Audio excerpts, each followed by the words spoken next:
Alhamdulillahirabbil alamin wa bihi nasta'inu ala umurid dunya waddin wassalatu wassalamu ala asyrafil anbiya'i wal mursalin nabiyina wa habibina Muhammadin wa ala alihi wa sahbihi ajma'in. Asyhadu an la ilaha illallah wahdahu la syarikalah wa asyhadu anna Muhammadan abduhu wa rasuluh, amma ba'du. Puji syukur kita panjatkan kepada Allah Subhanahu wa Ta'ala yang telah memberikan kepada kita bermacam-macam kenikmatan sehingga kita bisa bertemu kembali di pertemuan perkuliahan akhlak di kali ini.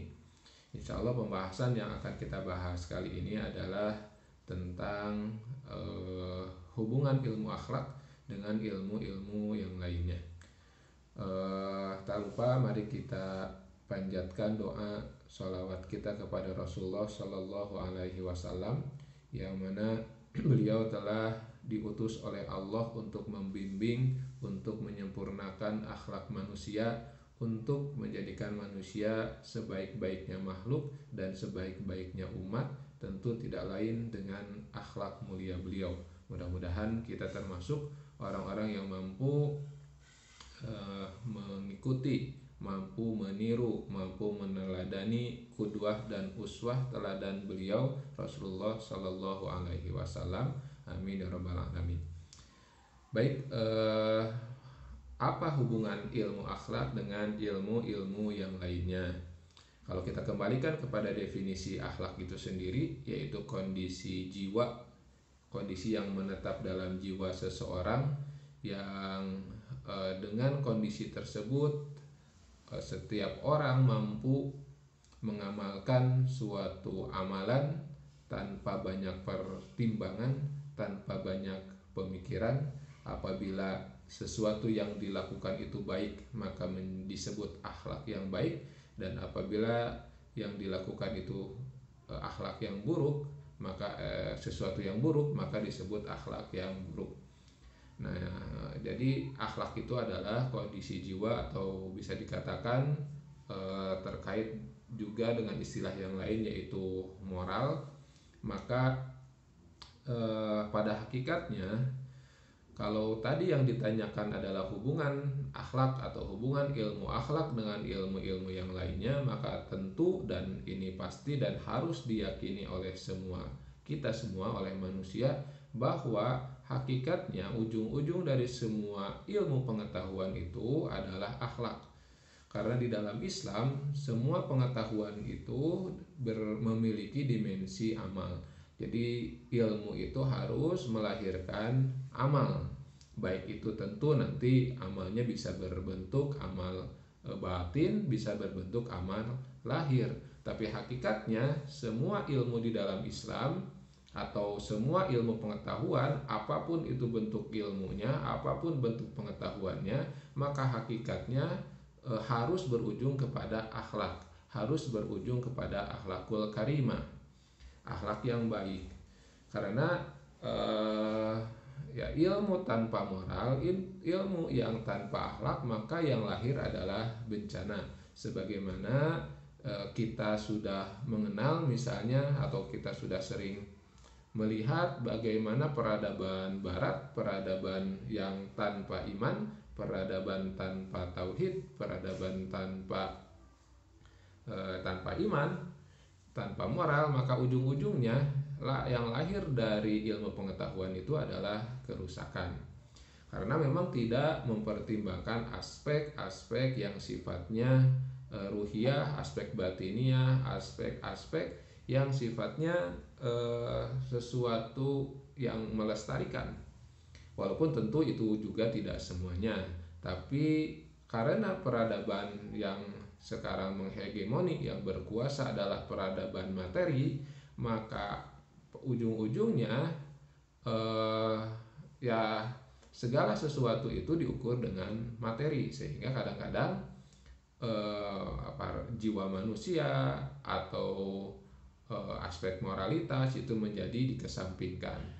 Dan juga di sisi lain, kita ini ada di peradaban bukan hanya peradaban materi, yang mana ujung-ujungnya atau sifat dasarnya atau isme dasarnya adalah humanisme. Humanisme itu adalah isme yang menjadikan manusia adalah pusat segalanya. Jadi manusia adalah pusat segalanya, pusat semesta, semesta dalam kehidupan, pusat apapun. Jadi segala sesuatu itu harus berujung-ujung untuk kemanfaatan, kemajuan manusia, yang akhirnya ini pun melahirkan ketidakharmonian antara manusia dengan makhluk-makhluk yang lainnya di alam semesta ini. Nah, sebaliknya dalam Islam, bahwa ilmu itu pertama harus berdimensi amal, harus ada bukan amal mungkin ya, saya kira lebih tepatnya berdimensi akhlakul karimah, berdimensi akhlak yang baik. Dan karena dimensi akhlak yang baik ini menjadi tujuan dari semua ilmu pengetahuan, maka ini sebetulnya bersumber dari isme atau bersumber dari keyakinan bahwa pusat semesta itu adalah Tuhan. Pusat semesta itu adalah Allah Subhanahu wa Ta'ala. Nah, ini berbeda dengan tadi humanisme, karena humanisme itu pusat semesta, pusat segala sesuatu adalah manusia, yang menjadi ukurannya adalah kesejahteraan manusia. Maka unsur yang lain, alam semesta, hewan, tumbuhan, dan lain-lain itu menjadi dikesampingkan, artinya menjadi subordinat, menjadi sesuatu yang ada di bawah kepentingan manusia. Nah, sebaliknya kalau dalam Islam, bahwa pusat semesta, pusat segala sesuatu adalah Allah Subhanahu wa Ta'ala, maka tentu pada akhirnya setiap perbuatan manusia adalah untuk bagaimana menyembah Allah Subhanahu wa Ta'ala, apapun jenis aktivitasnya. Makanya Allah Subhanahu wa Ta'ala mengisyaratkan dalam Al-Qur'an, a'udzubillahi minasyaitonirrajim, wa ma khalaqtul jinna wal insa illa liya'budun. Dan tidaklah kami menciptakan jin dan manusia kecuali untuk beribadah. Artinya pusat beribadah kepadanya, beribadah kepada Allah. Artinya sekali lagi, pusat dari semesta kehidupan manusia adalah Allah Subhanahu wa Ta'ala. Maka termasuk dalam hal ini, pusat dalam ilmu pengetahuan bagi orang muslim adalah Allah Subhanahu wa Ta'ala. Segala sesuatu berdimensi ibadah, segala ilmu pengetahuan berdimensi akhlakul karimah, segala ilmu pengetahuan berdimensi atau bertujuan untuk lebih mengenal Allah Subhanahu wa Ta'ala. Ini juga sebagaimana dalam hadis, berbagai hadis dijelaskan bahwa ya kita diperintahkan untuk mengikuti takhallaku bi khuluqir rahman. Kita bertakhalluq, mengikuti, berakhlak sebagaimana akhlak Ar-Rahman, akhlak Allah Subhanahu wa Ta'ala. Juga ada pernyataan, misalnya tafakkaru fi khalqillah wa la tatafakkaru fi zatillah. Berfikirlah tentang makhluk-makhluk Allah, tapi jangan berpikir tentang zat Allah. Artinya pusat dari segala sesuatu, ilmu pengetahuan, ilmu, semuanya berpusat pada Allah Subhanahu wa Ta'ala. Maka yang menjadi tujuan adalah bagaimana mengenal Allah Subhanahu wa Ta'ala dan bagaimana berakhlak sesuai akhlak yang diridhoi oleh Allah Subhanahu wa Ta'ala. Maka artinya sekali lagi, apakah ilmu akhlak ini terkait dengan ilmu pengetahuan yang lain? Kalau dilihat dari sudut pandang Islam, maka pasti, sebab semua pengetahuan apapun itu jenis ilmunya harus memiliki tujuan untuk mengenal Allah, bertujuan untuk memiliki atau menjadikan manusia berakhlakul karimah. Dan ini pula sebetulnya yang menjadi alasan, yang menjadi dasar kenapa tujuan pendidikan di Indonesia, tujuan pendidikan nasional, yang disebut poin pertamanya sebelum menyebutkan cerdas, beradab dan lain-lain, tujuan pendidikan nasional adalah menciptakan manusia yang beriman dan bertakwa kepada Allah Subhanahu wa Ta'ala.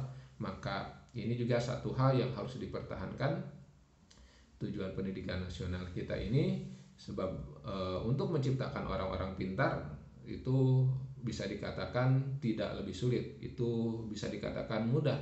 Cukup menyekolahkan, memberikan ilmu, maka akan lahirlah orang-orang cerdas sebagaimana berdirinya peradaban barat sekarang. Tapi untuk melahirkan orang-orang yang berilmu sekaligus berakhlakul karimah, maka ini tidak mudah.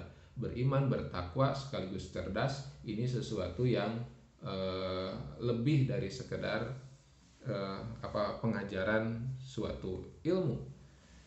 Jadi harus ada keterlibatan, melibatkan Allah Subhanahu wa taala dalam setiap aktivitas kita, termasuk dan terutama dalam aktivitas menuntut ilmu, karena tujuan dari semua ilmu adalah mengenal Allah dan bermuara pada amal, yaitu bentuk akhlakul karimah.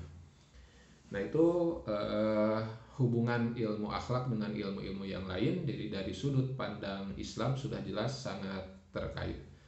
Nah, tapi tentu ada aspek-aspek lain juga yang harus dikaji. Nah, ini terkait dengan objek materialnya tentu. Jadi kalau dilihat dari objek materinya, isi materinya, konten materinya, maka tentu ilmu akhlak ini akan bersinggungan, akan beririsan dengan ilmu-ilmu yang lainnya. Yang tadi saya sebutkan di awal itu pondasi dan itu inti dari ilmu akhlaknya, atau keterkaitan ilmu akhlak ini dengan ilmu-ilmu yang lainnya. Nah, adapun dari objek teknis atau objek materinya, isi materi dan kontennya, maka tentu ada irisan dengan ilmu yang lainnya. Nah, seperti sudah kita jelaskan sebelumnya, bahwa ilmu akhlak itu adalah kaidah-kaidah atau aturan-aturan yang dipergunakan untuk mengetahui kebaikan hati dan atau kebaikan dan keburukan. Jadi ilmu yang mengkaji tentang baik dan buruk itu ilmu akhlak. Atau menurut misalnya Al-Bustami, salah seorang sufi, dia mengatakan bahwa ilmu akhlak adalah ilmu mengenai keutamaan dan bagaimana cara memperoleh keutamaan itu, serta bagaimana mencelupkannya ke dalam setiap pribadi. Dan juga ilmu yang ilmu untuk mengenal hal-hal yang nista, hal-hal yang buruk, dan bagaimana cara-cara menghindarinya. Kemudian Ahmad Amin misalnya juga menjelaskan bahwa ilmu akhlak adalah ilmu yang menjelaskan apa yang sepatutnya diperbuat sebagai orang kepada orang lain dalam pergaulan, serta menjelaskan tujuan yang sepatutnya dituju oleh manusia dalam setiap perbuatan. Dan ilmu akhlak juga adalah ilmu yang menunjukkan jalan apa yang selayaknya diperbuat oleh manusia. Jadi dilihat dari pengertian-pengertian yang tadi sudah disebutkan, ada objek dari ilmu akhlak itu, pertama objeknya baik dan buruk, kemudian objeknya adalah perbuatan hati, kemudian objek dari ilmu akhlak juga adalah perbuatan yang sifatnya zahiri, perbuatan anggota badan. Maka dilihat dari objek-objek tersebut, maka tentu pasti akan ada irisan, akan ada persinggungan, akan ada keterkaitan dengan ilmu-ilmu yang lainnya. Misalnya ilmu akhlak apakah terkait dengan ilmu tauhid? Maka pasti ilmu akhlak adalah sangat terkait dengan ilmu tauhid, karena ilmu tauhid itu adalah ilmu yang mengkaji masalah Allah Subhanahu wa taala, baik dari aspek zat, sifatnya maupun perbuatannya. Maka yang menjadi tujuan dari ilmu tauhid itu adalah bukan hanya menghafal rukun iman atau sifat-sifat zat Allah dan lain-lain, tapi lebih kepada bagaimana menjadikan Allah Subhanahu wa taala satu-satunya tujuan, satu-satunya pengharapan di dalam hidup kita. Di dalam ilmu tauhid dibahas tentang ikhlas, di dalam ilmu tauhid dibahas tentang tawakal, di dalam ilmu tauhid diajarkan tentang al-wala wal barra, bagaimana kita menjadikan Allah satu-satunya yang kita ikuti dan kita setia kepadanya, dan berlepas dari segala sesuatu di luar Allah Subhanahu wa taala, baik itu sembahan atau keyakinan-keyakinan. Maka dilihat dari aspek ini, maka kajian ilmu akhlak dengan ilmu tauhid ini terkait, karena ilmu akhlak juga membahas tentang salah satunya ikhlas, tawakal. Bahkan di antara pembahasan ilmu akhlak adalah bagaimana kita berakhlak kepada Allah Subhanahu wa taala. Maka ilmu akhlak dan ilmu tauhid ini bisa dikatakan satu atau dua ilmu yang saling terkait, bahkan bisa dikatakan tidak bisa dilepaskan. Ibarat dua sisi dari satu koin yang sama, tidak bisa dipisahkan. Makanya kita mengenal dalam pembelajaran ada mata pelajaran akidah, akhlak, karena antara akidah dan akhlak itu tidak bisa dipisahkan. Tauhid dan akhlak itu tidak bisa dipisahkan. Tauhid itu pondasinya, kalau digambarkan dalam Al-Quran itu seperti akar pohon, sedangkan akhlak adalah buahnya. Maka tauhid itu akan menjadi suatu ilmu yang bermanfaat apabila lahir akhlakul karimah, apabila dia berbuah.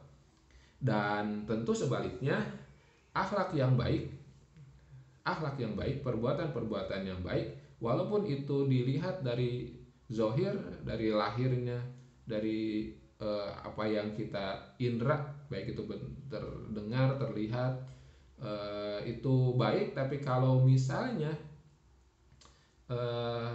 niatnya tidak ikhlas, maka itu tidak disebut amal yang baik walaupun secara zahir baik. Tidak disebut akhlak yang baik walaupun secara zahir amal yang dilakukan baik. Seperti orang bersedekah, membagi-bagi harta, kemudian ya yang sekarang banyak ya viral dan tren di YouTube dan media-media sosial yang lainnya, orang-orang yang membagi-bagikan harta dengan begitu mudahnya, setiap hari sekian puluh juta bahkan sekian ratus juta dibagikan. Maka perbuatan seperti ini tentu kalau dilihat dari aspek akhlak sangat rentan, sebab yang namanya akhlak itu kan, yang namanya amal perbuatan baik itu diisyaratkan oleh Rasulullah harusnya disembunyikan. Termasuk di antara amal utama yang akan menyelamatkan manusia di akhirat nanti kan orang yang mengeluarkan harta, orang yang berinfak dengan tangan kanan, ibaratnya tidak diketahui oleh tangan kiri, jadi sangat tersembunyi. Nah sekarang kan yang terjadi sebaliknya. Jadi walaupun itu perbuatan baik secara zahir, tapi tidak serta-merta itu bernilai baik dilihat dari aspek akhlak, sebab sangat rentan dalam aspek keikhlasan misalnya. Jadi kalaupun amal itu baik, tapi kalau tidak ikhlas, itu tidak menjadi akhlak yang baik, walaupun amalnya, bentuk perbuatannya baik. Jadi antara akhlak dan ilmu tauhid ini sangat terkait, karena akhlak adalah buah dari tauhid.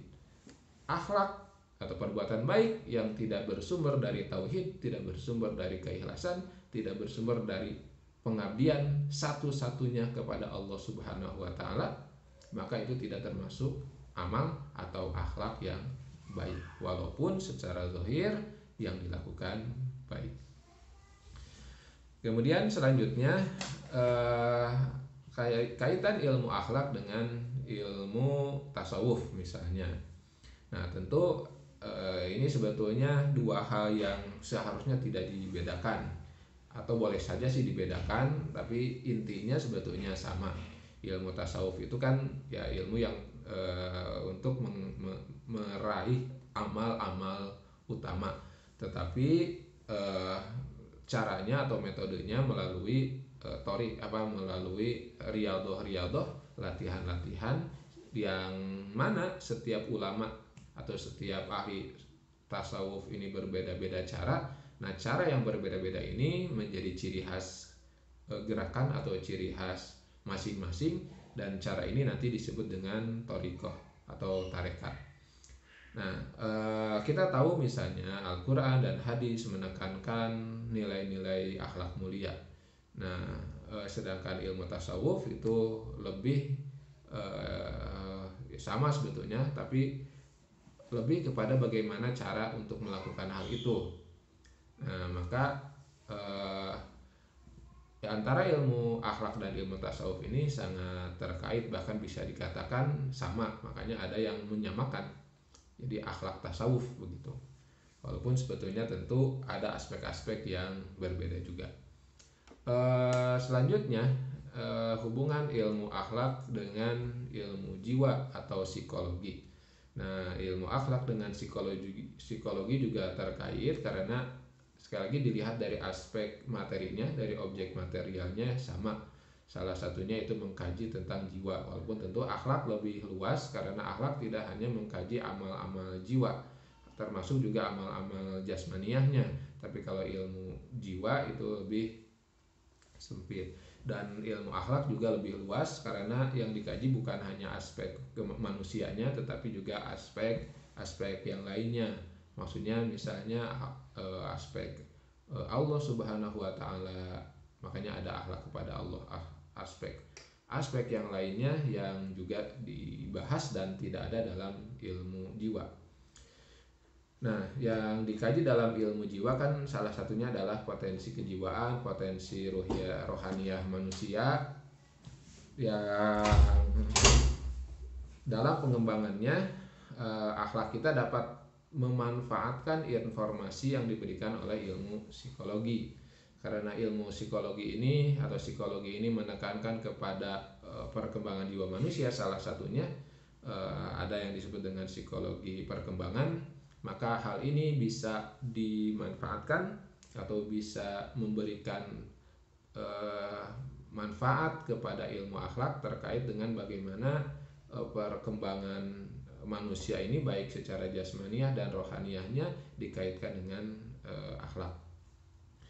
Jadi ilmu jiwa mengkaji perbedaan psikologi setiap jenjang manusia. Nah, kemudian ilmu jiwa juga membahas tentang gejala-gejala psikologis termasuk patologinya, masalah-masalahnya, atau penyakit-penyakit jiwa dan lain-lain. Nah, ini bisa juga menjadi kontribusi besar untuk ilmu akhlak. Jadi ilmu akhlak dan ilmu jiwa ini terkait karena objek materinya sama, yaitu mengkaji tentang jiwa manusia. Selanjutnya, ilmu akhlak juga sangat terkait erat dengan ilmu pendidikan karena akhlak itu sifatnya bukan warisan, walaupun ada yang diwariskan.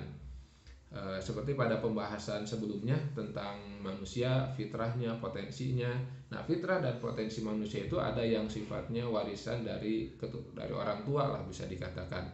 Tapi tidak semua, gitu ya, tidak semuanya. Jadi ada yang sifatnya diwariskan seperti misalnya karakter atau sifat sifat-sifatnya mungkin ada yang dekat mirip dengan orang tua. Jadi di antara akhlak itu ada yang turunan tetapi tidak semuanya. Maka karena tidak semuanya turunan, berarti prosesnya harus dilakukan melalui proses pendidikan. Jadi ada yang sifatnya nature, ada yang sifatnya nurture. Nature itu ya alami, berarti sifatnya turunan. Nurture itu sifatnya lingkungan. Nah, lingkungan ini kan lebih kepada pendidikan. Jadi untuk meningkatkan akhlak seseorang ya caranya adalah melalui pendidikan. Nah, tapi tentu jangan salah, yang dimaksud pendidikan bukan sekolah.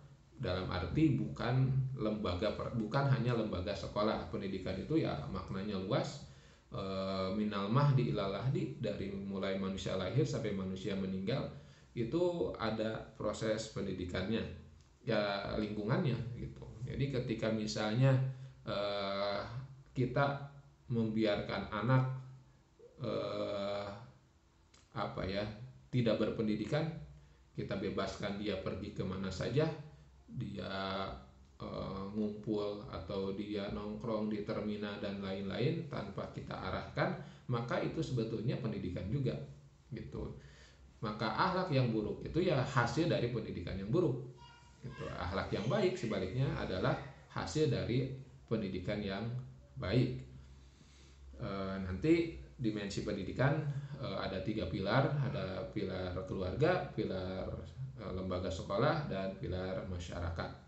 Nah, ini tentu terkait erat. Jadi antara ilmu akhlak dan ilmu pendidikan sangat terkait, sebab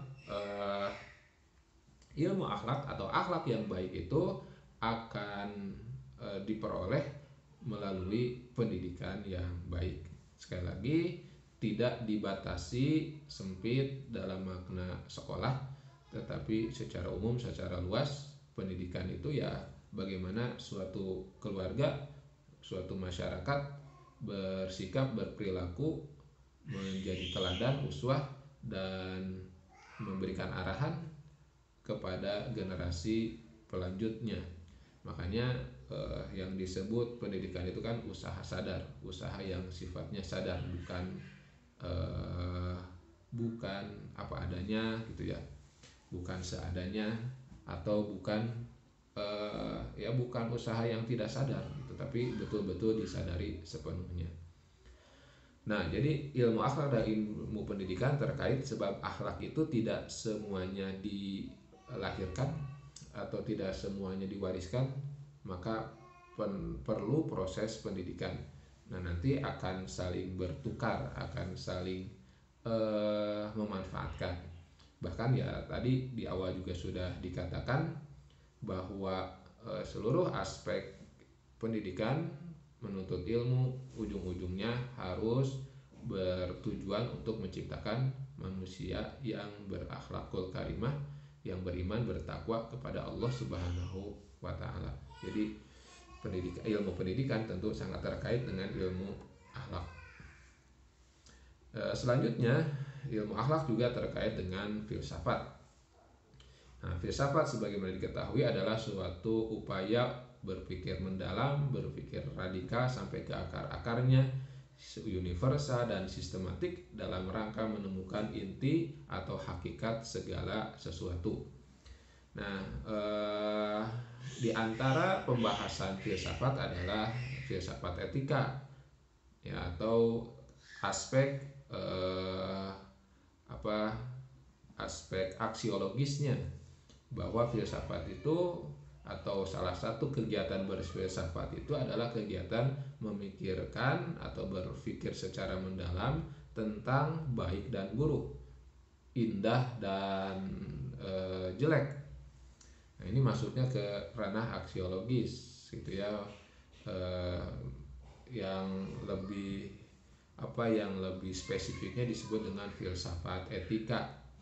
Nah, maka mungkin bagaimana filsafat membahas etika, bagaimana filsafat membahas baik dan buruk, ini tentu akan ada pembahasan khusus. Tapi intinya dalam filsafat, khususnya filsafat etika, itu dikaji tentang baik dan buruk, dikaji tentang indah dan jelek, sehingga bahkan melahirkan dari filsafat etika ini kan melahirkan ilmu ekonomi. Nah, ilmu ekonomi itu lahir dari filsafat etika. Walaupun karena sekarang yang berkembang adalah filsafat materialisme yang pondasinya adalah humanisme, maka kegiatan ekonomi itu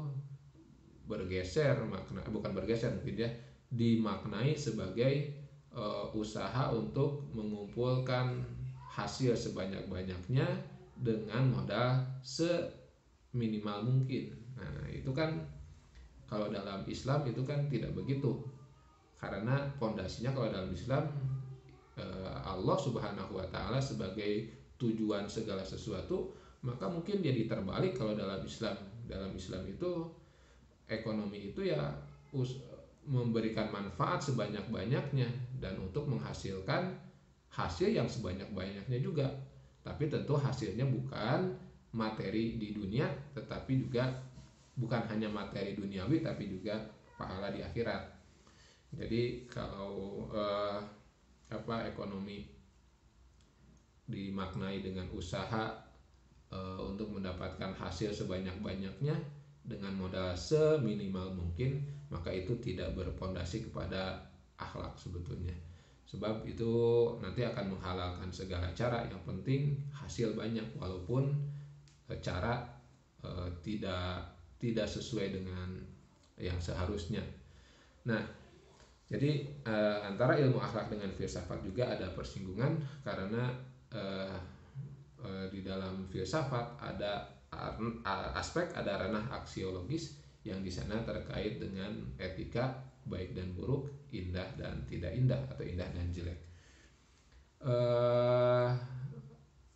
Jadi kalau disimpulkan sebetulnya ilmu akhlak itu ya terkait dengan ilmu yang lain secara objek material.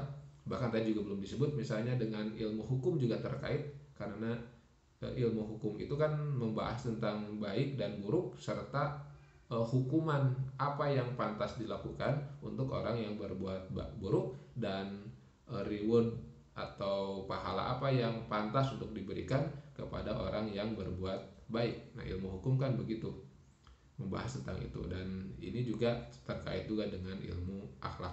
Artinya nanti salah satu cara di dalam akhlak supaya bisa mewujudkan generasi atau bisa mewujudkan manusia yang berakhlakul karimah, salah satunya adalah harus melibatkan hukum juga.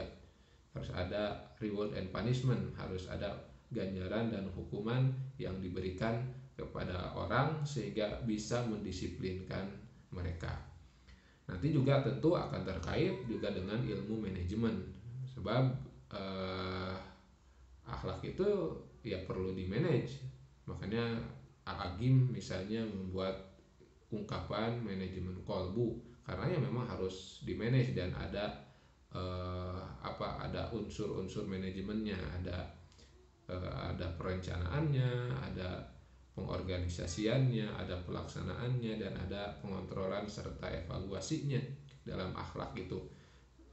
Artinya juga terkait dengan manajemen, bahkan yang lebih umum, lebih luas, bagaimana manajemen masyarakat agar mereka berakhlakul karimah, mereka berakhlak baik.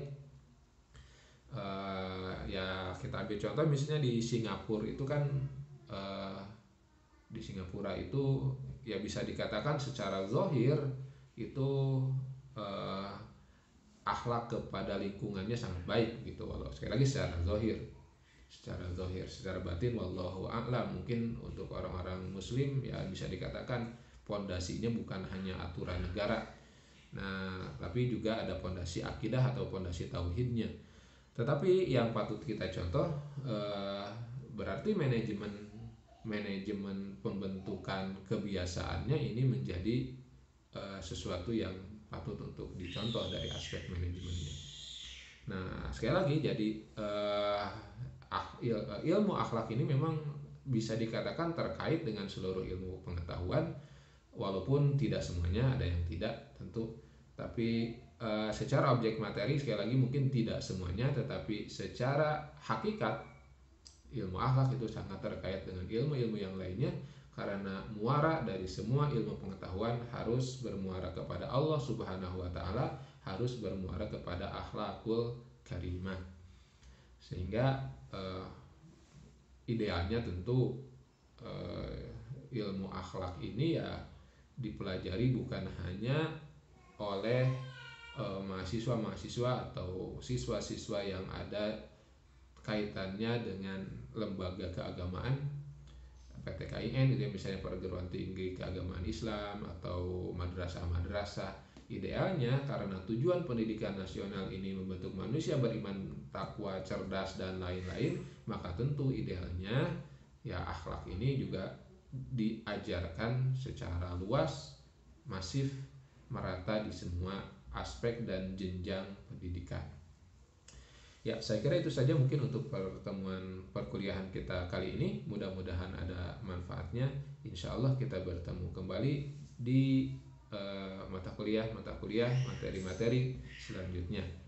Aku qauli hadza wa astaghfirullah li wa lakum. Wassalamualaikum warahmatullahi wabarakatuh.